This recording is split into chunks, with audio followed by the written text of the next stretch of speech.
PAODAM meeting tabiri singbu ahamba maktada taramna okcheba galunina nomaitheng kunje soina khurumjari ngasigi maruiba pauda Director of Information and Public Relations na puthokpa lakatoi basahi lisingani kunmari gi calendar amadi diary ngasi Chief Minister N Birena phongkre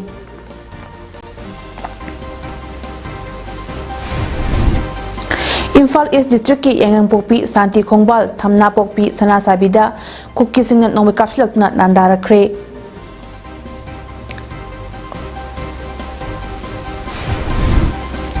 Impact of Loktak Hydroelectric Project in Manipur Haiba Hiramda Miyam Punna Khananena Bagi Mipam Pangthokre Lunena Hanagi Prime Minister Atal Bihari Vajpayee gi mafamda Prime Minister na laikatuna ikai kumno utkre mapunga bapau miyam da pizari Director of Information and Public Relations Government of Manipur na sahi khudingi puthokpa Manipur calendar amadi Manipur diary lakadori pakumja lisingani kunmari gi oina ngasi haungnabi matung ina Chief Minister Secretary ta Manipur gi Chief Minister Nongthombam Birena phongkre calendar amadi diary phongbagi thorom aduga mailenena Chief Minister N Biren hai Manipur da haujik thokliba issue asi tapna fagalaktuna mahausa gi fibamda lakpa haure issue asi loisinaba hotnabada matam khardi changani adubu miyamna tha taret nipan suri haiduna khanduna lairiba asi lengaki maikaidagi irang asi loisinaba kanna hotnari Manipur da chinga madi tamda khundariba miyoi khudingmak Manipur gi citizen ngaktani haujik Manipur lengakna senduna bus service hauhankhiba aduda maru oina district ani Churachandpur amadi Kangpokpida Assam Rifles ki personnel singna thingduna bus selhan khidabasi nakal anigi marakta pau phongna bakhara wathobadagi thokhibani adum oinamak makha tana bus service tawnaba lengaki maikidagi hona kigani hainasu CM Birena phongdokhi You know, you are counting from the third May month wise. But from third May, you are counting 8 months. But for 5 months, there was no crisis, no problems. Peaceful were just passed away. We also count there. Only we should, 8 months, we should not count it. We should count those where the crisis took place. That doesn't count the view. And if problems solved over the day will take times. Solving of problems will take times. But in the meantime, I will want to appeal to the all citizens of India, particularly those who are in Manipur. Kangpokpi district ki New Kaithian Mambi police station na konba tingkai khunauda ngasi ayuk bom ama pokhaibada Nepali ama tamthina sokle bom pokhaibagi thaudu adu ngasi ayuk pung 9 khar helakpa matamda thokhibani bom pokhaiba adu da soklaba mioi adudi Imphal West district ki 4000 dagi haujikna koki singna Aiga Jang haina khangnaba tingkai khunauda san senduna leiba Ramesh Batrai chahi kunthataruk apokpa Men Bahadur Batrai ni bom pokhaiba duda Ramesh ki hakjangi mafam kayada bom machit na panbadagi soki soklaba Ramesh hauji Rims Hospital da laikanari amaromda bom pokhai phamgi area dasu New Kaithil Mambi police amadi 5 na GR gi apunba team sing lakna yingsin khibuga lonena case amaso lokhatuna bom pokhaibade Pokhaibag adugi matangda tigat pa haukre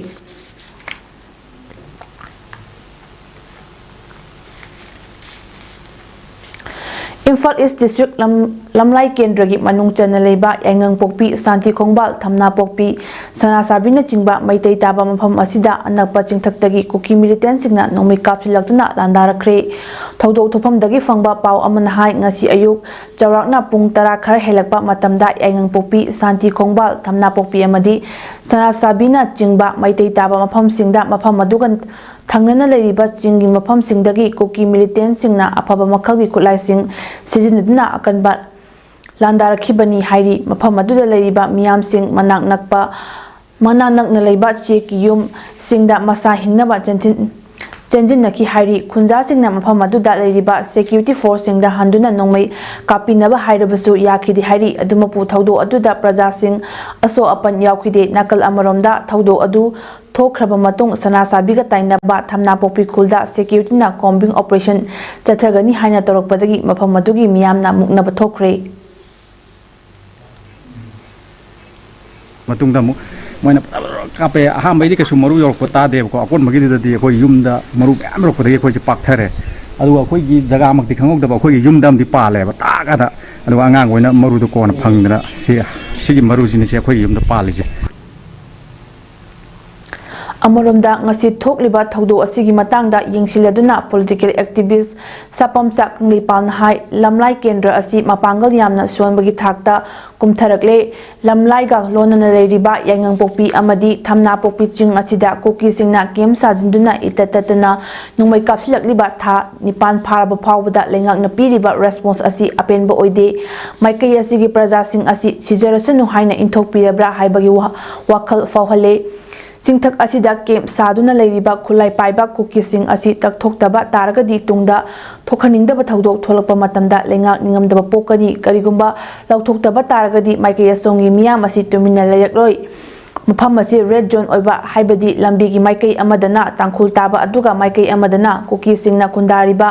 मफम अमनी ngasiगी Christmas नुमित असिदा पामदबा थौदोक थोक्तनबा हाइदुना लेकाई मियामना तुमिना लेबनी अदुबु Christian lining चटपा Christmas पांगथोकलिबा कोकीसिंगना नुमित असिदा नोंमै कापसिलकपा हाइबसी मखोगी mentality असि अदुकी मतिक तुकचनिंगाई ओरे ताकपनी पमनमक असिगी येंगलगा लेंगाकना माइकै असिगी प्रजासिंगी अपांबा खंगना थबक तौहनिंगी Emmanuel स्कूलदा लेरिबा central forcing असि लौथोक्तुना state force ओइना थंबियु लोइनना मफम असिदा central force लेरिबसिंग असि state force ओइना थंबियु हाइबा signature campaign अमसु हौरगनी हाइकी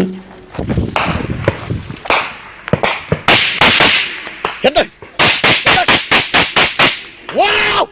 What?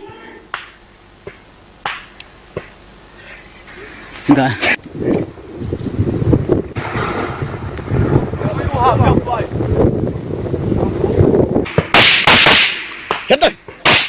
Malah tuh yang kecil.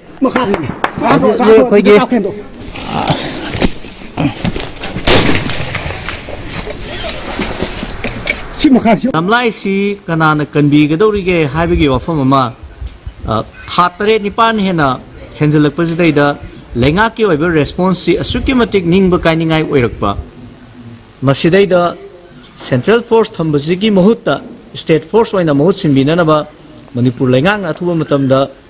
mieng changbiu aduga athuba matamda akoi mari akoi gi kaya tare individual oina lanai oina su honorable cm da akoi memorandum pisal lakanda makha tarakpada koi high river central force singja state force oina sinbiyo haidna signature campaign ama akoi howrani hai wafum sei myam da thamjari जिसु ख्रिस्ट पोपो नुमित Christmas ना लाकपदा Naga students union Chandel NSUC ना चांदेल गी मिपुंग खुदिंगदा हराव तयाम फोंगजोकपगा लोनिना ईश्वरना लमदम असोमदा लैरिबा मियोय खुदिंगमपु चांबिबा ओइरसनु नुमित असिना लाकपदा अखोइना क्रिस्टियन अमा ओइना अरान खुबम फंगनबा थबकसिंग हाइबदी दरकार लैबा मियोय सिंगदा मखोगी दरकार लैबसिंग पीदुना अखोगी लाइनिंगदा हेना नक्सिनगनी हाइना थाजै नुमित असिदा इशु अखोगी स्टेट असिदा शांति अमदी महौसागी पुंसिदा हंजिन हनबा अवाबा तारबा इचिल इनाउसिंगी अवाबा कोखनबा थौनिजबगा लोनिना ख्रिस्तबु थाजबा अमदी नुसिबा मियोय खुदिंगदा नुसिबा अमदी आशा फंगबा ओइरसनु हाइरी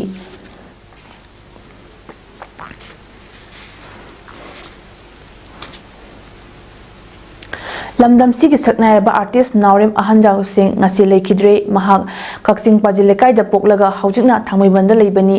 mahak ki chahi 63 lom sukre kaksing pajil lekai dagi lekhidraba engkok ngangi machanupa mari amadi machanupi mari gi manungda machanupa ahalni naurem ahanjau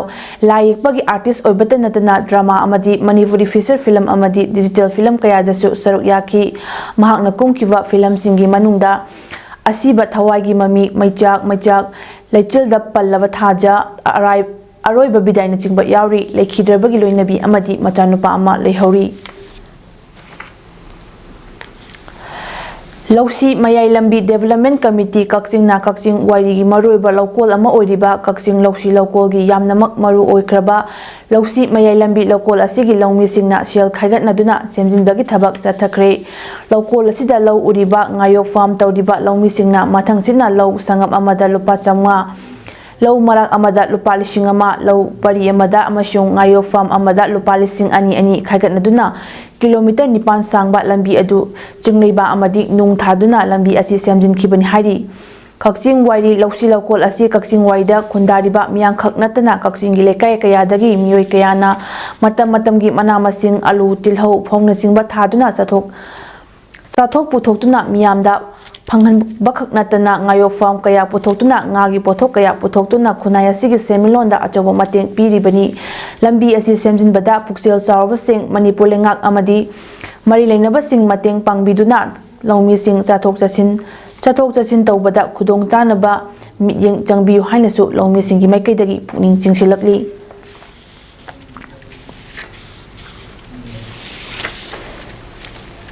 Manipur Youth League Mayolna Aikhogi Anauba Langongi Paujel Puba Lamsang Khongsat Kakching District Yoksilaktuna ngasi Sugnu Kendragi Wangu Laifam LYA Groundagi Wangu Gram Panchayat ki Pradhan L Sir na makhatana amuk lamthakre Aikhoi amuk khuntak laroi punsilasi Aikhoi hayengidama haiba kholaw amaga loinana mathang chahi lisingani kunmarigi January 4 phawba numit kuma thoini chupna kilometer Chatruk muk sang na chatkadaba lamsang khongsat asigi ngasi taruk ni chanba numit asidasu khongsat asi hek haubadagi chokthaba laitana luchinglaklibi piklibi nupi masa supna tangi masagi chahi nipa khakta ngairibi Kakching Kuno Umatheldagi baby khumukjam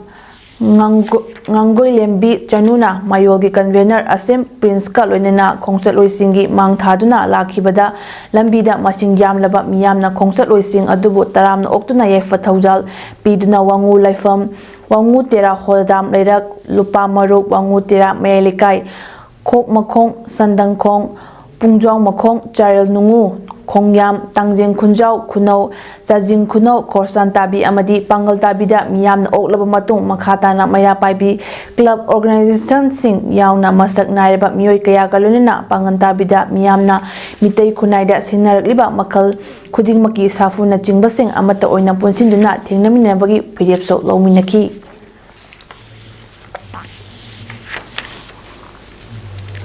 Manipur da leba wildlife amadi nature the best toba organization committee kayagi apunba joint body ama oiriba joint coordination committee on wildlife and biodiversity JCCWB Manipur gi apunba team amana ngasi ayog zoological garden iroisemada chief conservator forest Joy Kumar Longjam gi kuthangda sabeng ama Kusinakre ngasi kusinabagi tharom aduda zoological garden iroisemagi director JCCWB convener Romesh Ningthojam amadi WCC secretary Khetrimayum Johnson singna kusinaki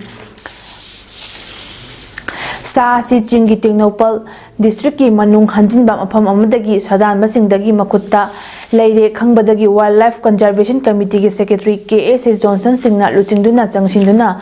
Palel police station ki OC amadi Palel BO staff singsu mating pangbiki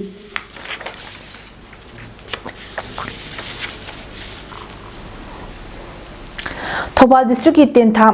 Tenthada Makhal Amatagi Central Force Thamba Yaroi Tentha Police Outpost Station Tawduna Laiba BSF Athubada Loktu Haina ngasi Tentha Apun Belupna Sinduna Khongsat Chatkre Tentha Kunogi Police Outpost Mamangda Chathakiba Khongsat Aduda Saruk Yakibi Tentha Apun Belupki President Moirangthep Sanatombida Fongdorakpada Tentha Police Outpost Thamliba Central Force Thamba Yaningde Miyamgi Apama Matung Ina Lamdam Masigi Lengakna Athubada Lokthokpiyu Karigumba Lokthokhtaba Tarabadi Makhal Makha Kyai Khongjang Changsingani Haiki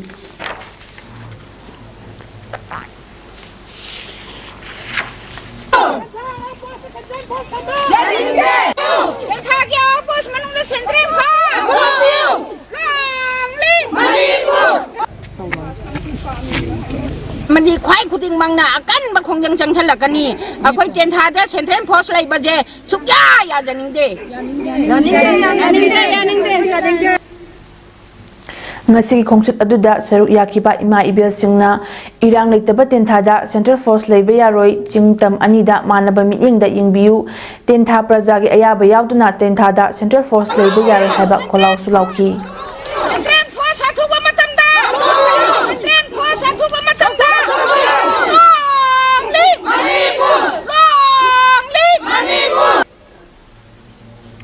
Learn, Lead, Grow haiba thimda Club Leadership Institute Manipur Region haiba Leadership Training Program ama ngasi ACME Fertility and Healthcare Center Hyang Hiren Leirak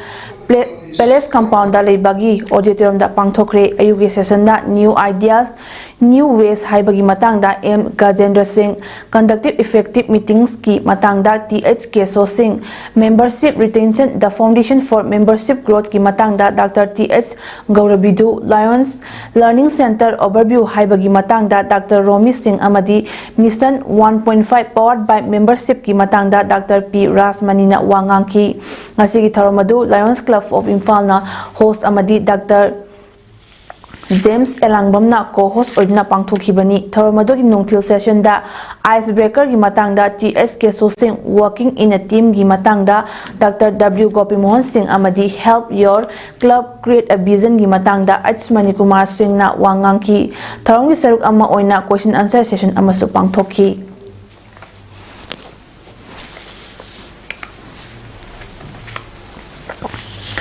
People's Committee on Restoration of Loktak and its associated wetlands Manipur PCRLAWM na senduna impact of Loktak hydroelectric project in Manipur haiba hiramda miyampun na khananengnabagi mifam amangasi Imphal West District ki Phoboksaw Bazar pangthokre tharom aduda PCRLAWM ge advisor K Joyesor writer Ranjit Ningthauja amadi PCRLA WM ki convener soibam tomba singna wangang loising oina saruk yaki thoromaduda warep kayasu lauki warep sing adugi manungda kharapalabada Loktak Lake Kaibulamjau National Park amasung Pumlen Parpu chahi nifu hena manghanduna laklaga fogalakpat leitrabanina NHPC Loktak project khudakta decommission tawhangadabani haina amata oina lepnaba amasung makhata na chahi kunmanga extension tawnaba process tarukli khudakta lepnaba hotnaba aduga athubada central government amadi state government na thabak lokhot piraktrabadi NHPC Loktak project ki pipeline oiriba Khorda river amadi Ungamel canal Anisibu PCRLAWM amadi masika punna setminariba local body singa pullaga thingjinba hainasu amata oina lepnaki environment impact assessment gi achumba achengba report hek phangri fawba ithai beres ki gate mangamak hanghan gadabani haloinena thabak khudingmak athubada mai pakhanba ngamnabagidmak PCRLAWM gi account amasu athubada hangduna miyamgi fund drive tawbada miyamna sumateng pangbiba haina amata oina lepnaki hairi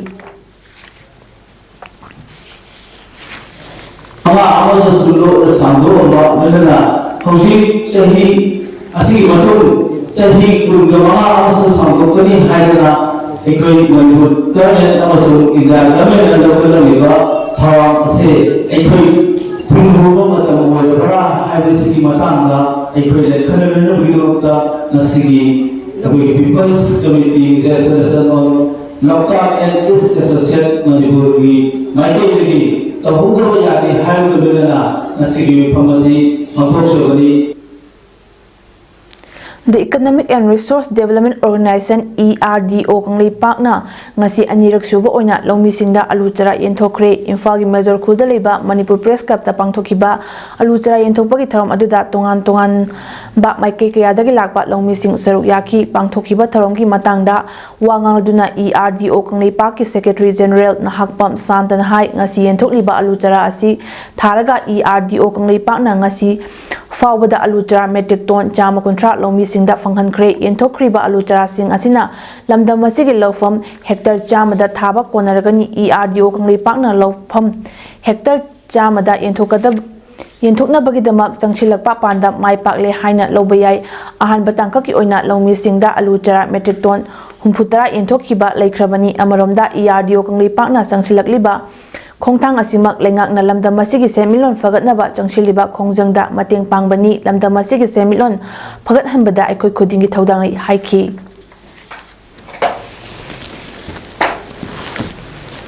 Community and Resource Development Organization पुनः सिंजद अखोइना होनजरगा अखोइना पैसा खाइगनरा काना मसी लेरगा मयाम दे यंथोक्सबनी अखोइना तुम कोइना यंजर मतम the मसी आलू चार मयाम मसी आलू की final product से अखोइ ERDO अमदी अखोइ ऑनियन पोटैटो फ्राइड एसोसिएशन ना लोमी मयाम दगी लेदुना लोमी की ओइबा सिंथागी अमा इनकम से अखोइना जनरेट तौनबा सिंजब प्रोग्राम है ना थमजनी All India State Government Employees Federation AISGEF की Annual National General Council की Kolkata की Sol Lake ta December 19 dagi numit humni chupna chathagadaba mifam da saruk yarunaba Manipur Government Service Federation Jiribam Branch के Advisor Chingakham Jirendra Singh na luchingba member Marina Saba team ama ngasi khongsan khre khongsat asiga mailenena Advisor Chingakham Jirendra Singh na haikibada tha asigi 19 dagi kuntra fawba pangthokadaba mifam masida saruk yanaba Jiribam dagi punna miyoi mari chatpani haiki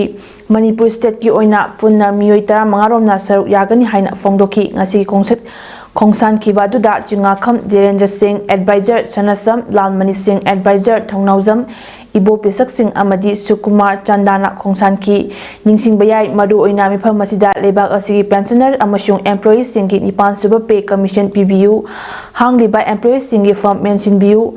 हौजिक लेबाक असिदा चटनरिबा national pension scheme NPS की महुता हानगी अरिबा old pension scheme OPS चटनहनबियू चाही अम्मा मखाई की एरिया सिंह यावना सेंट्रल गवर्नमेंट दा चटनहनबगुम स्टेट दसु DA RDA सिंह फंगनबियू हाइबा डिमांड सिंह असि खनरबा याई हाइरी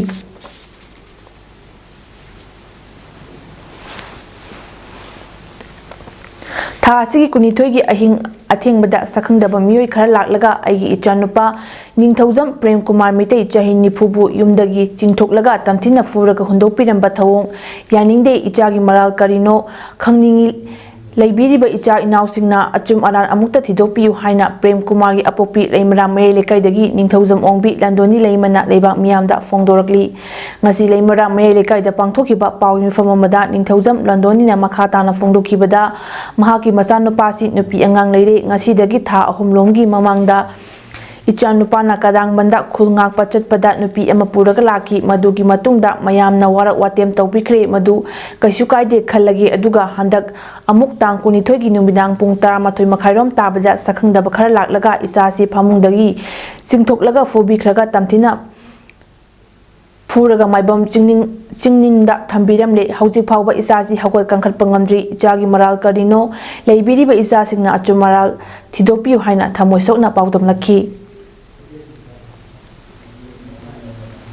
पुंग 12 मखाइमुक तारबा मिसि इराखोन ताद्रकानसिदा सखंगदब खरा लागा इचासे फमुंगदगी पुथोकरे पुथोगा मासे फुबा जाइबा याम थिना फुरमे फुरगा आइना हंग हाय करिगिनो नोइना पुरीसे करिगिनो वारी सासे नोइना वारी सागदबदो आई मांगदा साव आई इमासु तागे मागी मरान करिनो हाइबे मतमदा इमा होई कसु कनो दौरो असाइते थोगा वारी तंग सागे तबने हायरगा पुगरे पुरगा आइसु तानाफम खंगरे आइना थोकपदा गाड़ी से कना थौगरे थौ अदुगो मोय माइबम चिंगिंगी कबुई लेबगी साइ सिदैसिदा मासे फुबा याबा फुरगा थममगा मा हुजि हागो कांखटपा ngamdri अदो मा सिगी मयामसे इचासिंग मयाम लैबनिना असुम अरामदो थिदोकपियो हाइदना इमा पेस की मफमदा वाकसरी लेमरा मेले कई नुपिलुप की सेक्रेटरी निंगथौजम ओंबी प्रेमानंदिनी ने हाई थोकलिबा थौदो असिगी मतंगदा इमुंगी मीना वाकचे अमा मया पाइबिदा पिरकले अखोइना अचुम अरान थिदोकपा ngamdre अदुना अचुम पाम्बिरिबा इचिल इनाउसिंगना थोकलिबा थौदो असिगी अचुम अरान अमुक्ता थिदोपियु हाइना मीडिया की थोंगदा वाकलखी इसेगी इमुंगदा थोकलिबा थौदो असिगी मरी लैनना अखोइ लेकाइगी ओइबा नुपिसिंगदा वाकचे अमा थांगले अदुना अखोइना मसिगी अचुम अरानसे मखोइगी इमुंगदा चंगागा थिदोकपदुगी शक्तिदो हाइदि पांगनदो लैत्रे अदुना लेबाक मयामगी मरक्तगी अचुम्बा थिबीबा अचुम्बा पाम्बीबा सिंगना मसिबु अचुम्बा अमुक्तंग थिदोकपियो हाइदना मीडिया की मतेंग लौरगा फोंदोकचे Jiribam district ki manung chana leiba lamlen lekai gi community hall da Manipur State Rural Livelihood Mission MSRLM na ngaklo piduna sem kiba self help group mapan na saba hingmin si village level federation BLF ki first general body meeting amadi foundation day bangthokre ngasi gi tharamadu da jila parishad Jiribam gi adyaksha ki Janaki Devi hingmin si BLF Hilgat ki President T.H. Babita Devi, Jiribam ki Social Activist and Buddha Chandra Singh, Block Mission Management Unit Jiribam CD Block ki Block Mission Manager Wahengbam Premchan MSCB Limited, Jiribam ki Branch Manager Ayekpam Thoiba MSRLM, Gi District Mission Manager Thongbam Lennon, Hilgat Gram Panchayat ki Panchayat Secretary M. Ibomsa Singh na mathangsit na Chief Guest President amadi Guest of Honor oina saruk yaki. Thorom haudringi mamangda kanglup anigi. Irang asida thawai na pontha pikraba ichil inaw ima ibel singi thawai na lairamlen da ingna chikna leinaba mayam punna min anitumne leptuna isor gi mafamda thawni ki. Thorom asida mai lenana MSRLM gi Jiribam District ki Block Mission Management Unit Jiribam CD Block ki Block Mission Manager Wahengbam Premchan Hai MSRLM na ngaklo piduna self help group sem laba matung bank dagi pitharapa senpham sing adu karamna sijinaraga senpham aduna chawkhatnaba lambida chatkani haibagi matangda self help group members sing da khangan ki loinana self help group sing na line department sing bank financial institution singa khosamnaduna financial sound oiduna sen milonda ahoma purakmina si haina mahakna fongdoki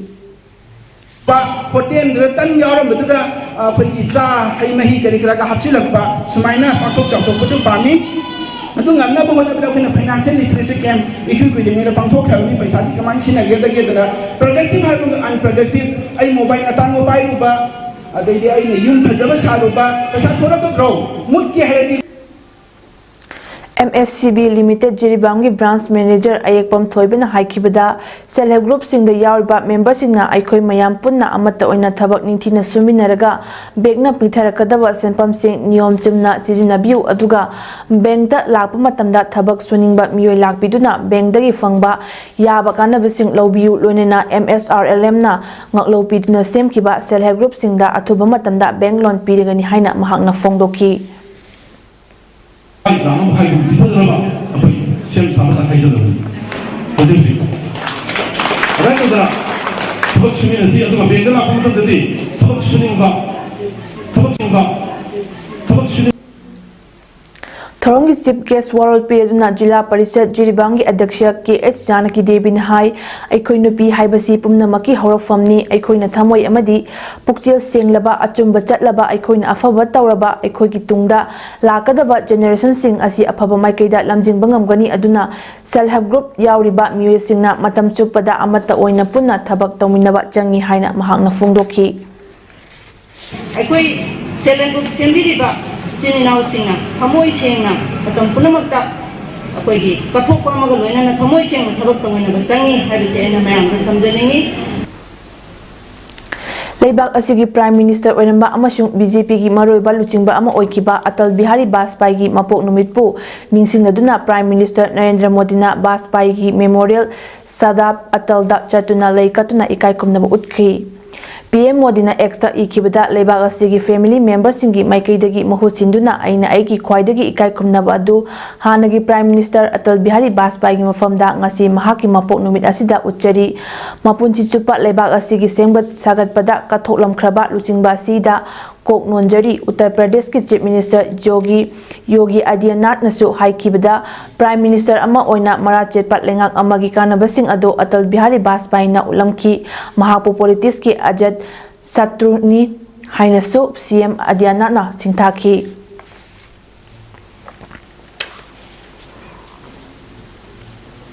Union Health Ministry na fongdokibada ngasidada COVID-19 ki case Chatruk Kunipan leibak asida laki masi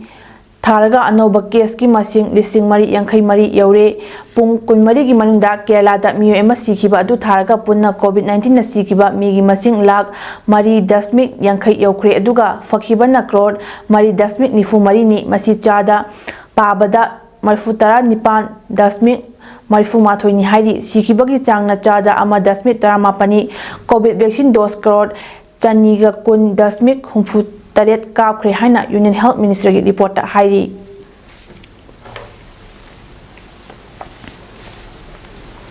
Aroibada maroiba pau amuk hanna. Director of Information and Public Relations na puthokpa lakadoi bachahi lising ani kuimari gi calendar amadi diary gi chief ngasi Chief Minister N Birna Fongkre. Imphal East District ki Engang Popi Santi Khongbal Thamna Popi Sana Sabida Kogisina Nomai Kapsilakna Landarakre.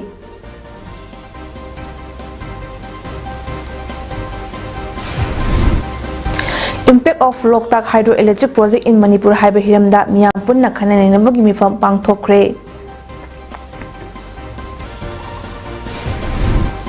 Loinina Hanagi Prime Minister Atal Bihari Vajpayee Mafamda Prime Minister na lei katuna ikai kumna utkre. Ngasigidi image PAODAM pijaba matang asida loisinjari meeting tabiri basingbu amuka na kurumjari.